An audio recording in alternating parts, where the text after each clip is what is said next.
This is not just the story of a candle. It's the story of a man who understood the difference between what belongs to himself and what belongs to the people. A man whose honesty lit the way for generations. Umar bin Abdul Aziz.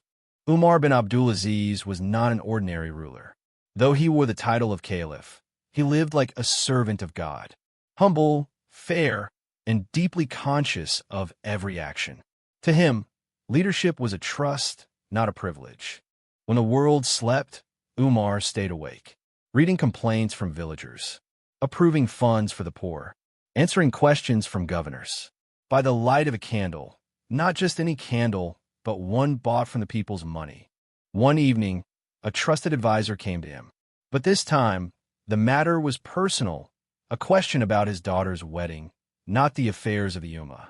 Minister said, "Amiral Mukminin, may I speak to you about something personal?" Without a word, Umar leaned forward and blew out the candle. The flame died, but something brighter was about to shine: integrity. Then he reached for another candle, one paid from his personal wealth, not the state's. He lit it slowly, and only then did he speak.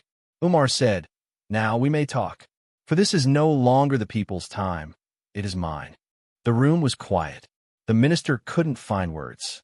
One candle had just taught him more about justice than 1,000 books. This was not a rare moment. Umar lived simply every day. He wore no silk. He took no gifts. Even his meals were plain. He ruled the largest empire of his time, with the humility of a servant.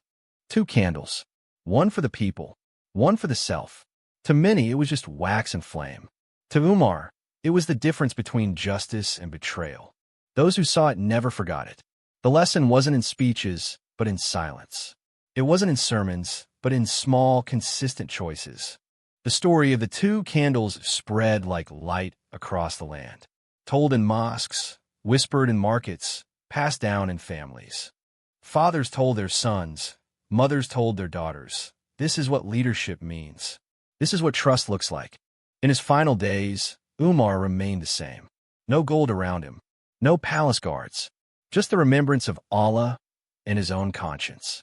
Umar said softly, "Remember, justice begins at the smallest of acts, even with a candle." Umar left no empire of riches, but he left a legacy, a candle that still burns in the hearts of the just. Now we ask ourselves, which candle do we burn? Do we shine only for ourselves or for others? In every choice, may we remember Umar and the light of integrity.